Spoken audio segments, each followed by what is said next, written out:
Hey, it's Sam here from KitchenGadgetsClub.com and also the voice behind your popular Kitchen Gadgets podcast, Magic with Gadgets. Today I've got a brilliant one for you. I'm showing you how to make a delicious slow cooker campfire stew. It's just one of those delicious dump and start recipes that we should all do in our slow cooker. Perfect when it's getting cooler outside. And this is also part of our Friday Pantry, where we show you how to use up the ingredients that you've got left over in your pantry that you've maybe forgotten about. But what pantry favourites am I using today that I've got that need using up? Well, I always have loads of beans spare. I don't know about you. So I've got some baked beans here in barbecue sauce. I've always got some tinned, or you might call them canned tomatoes as well.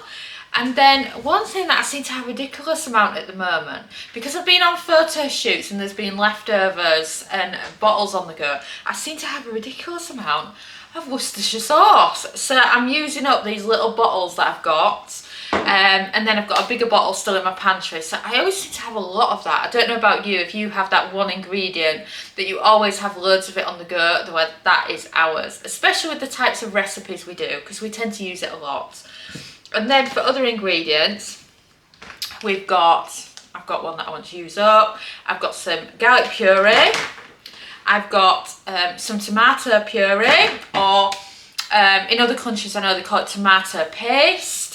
And then for a traditional campfire stew, I've got 3 different peppers. I've got an orange, a yellow and a red. I'm not normally multicoloured like that. I've normally just got green or red, but I don't know what's going on in the UK at the moment, but I keep putting online orders in for the supermarkets and they don't seem to have any green peppers. I mean, I don't know what's going on there. Well, anyway, you can do any coloured peppers in this. You can use brown, red, white onions, it really doesn't matter. You could also chop up some shallots, totally your choice. And I've also got a little bit of celery, some carrots as well, because it's more like a typical stew, isn't it? And then last but not least, probably the most famous ingredient is the gammon joint. And it's traditionally smoked, but if you don't like smoked, you can go unsmoked. And the idea is, you put your vegetables in first in the slow cooker, then you slot your gammon joint in the middle, and then you load your ingredients on top and they bury the gammon. So this helps stopping it from getting dry and making it lovely and moist, and you're creating like a mountain of ingredients on top of your gammon. And we're also going to add in some seasonings from our drawer as well, but we'll show you those when we get to that point in the recipe. So we're going to start by chopping up the veg, and then we can pop it all in and you can just see how delicious this is for an easy slow cooker dinner. Dom has done the prep. The sun is shining, which is a surprise for this time of year. So shall we get it on? So he's done all the prep. So we've got carrots, red onion, a little bit of celery, and we've got 3 types of peppers going on there. So now, can I get it in without spilling it all? Oh yes, no spilling this. So let me bring that into the centre position for you there. So now you can see all these lovely veg that we've already got going on. So if you love veg, then you're absolutely going to love this. So next, we're going to do the seasoning. So shall we head over to the seasonings drawer and pick some out? So welcome back to our seasonings drawer. Oh, I just love this. I missed it so much when I was on holiday. It's just amazing just being able to have them all at my fingertips like that and see exactly what I've got. So we need some ground coriander. So that's that one there. So we can put that to one side. We also need some smoked paprika, which I have just over here. And then we need a little bit of cumin powder as well, which is that one there. And then last but not least, some chili flakes. So that's all I need out of here. So I can head back now to the slow cooker. So I've got my teaspoon measurer this time. So it's easy this, because it's 2 teaspoons each of these main 3. So we're going to start with the cumin. So 1, 2. Then next on the list, the paprika. Again, another 2.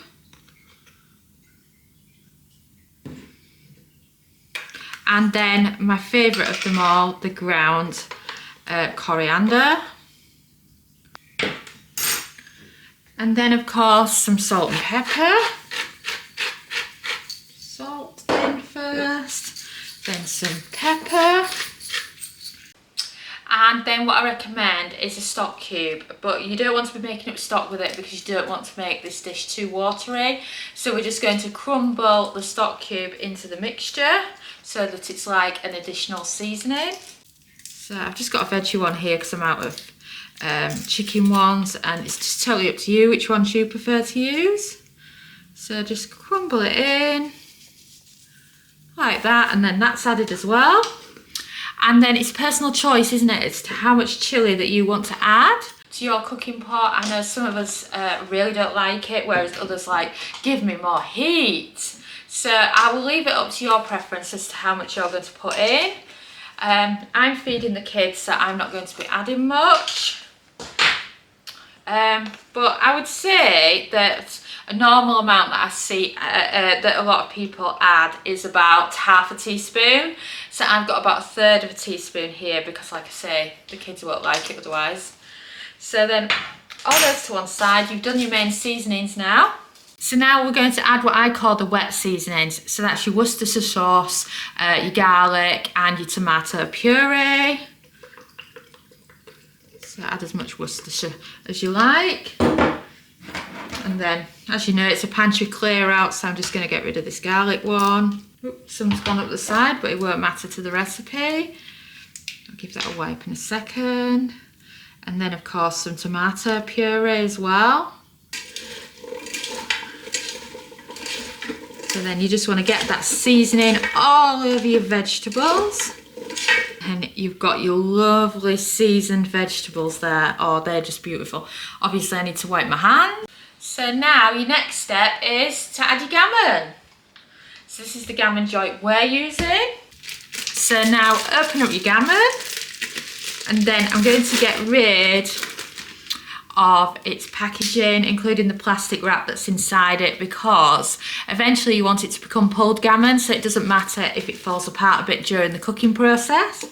And there, that's the gammon. So what you want to do is you want to make a hole for it and push it right down so that it's got a good grip around there. And look, you've got your gammon in now, so we just need to load up our mountain of other ingredients. So I'm just going to give my hands a quick wipe.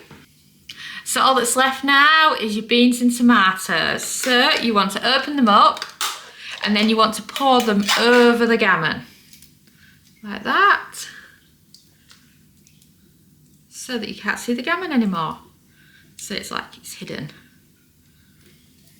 And then same again with the tomatoes. If you prefer it to have more of a bean texture, then you can use 2 cans of beans and avoid any tinned tomatoes, but it's just totally up to you what you prefer. And then add that on top. And now you've got a full mountain. You can't see your gammon at all, and you've got quite a full slow cooker. And now it's time for it to go on. So you want to add your lid to your slow cooker. And then you want to turn it on, and then you're looking for a cooking time of 5 hours, and then press start.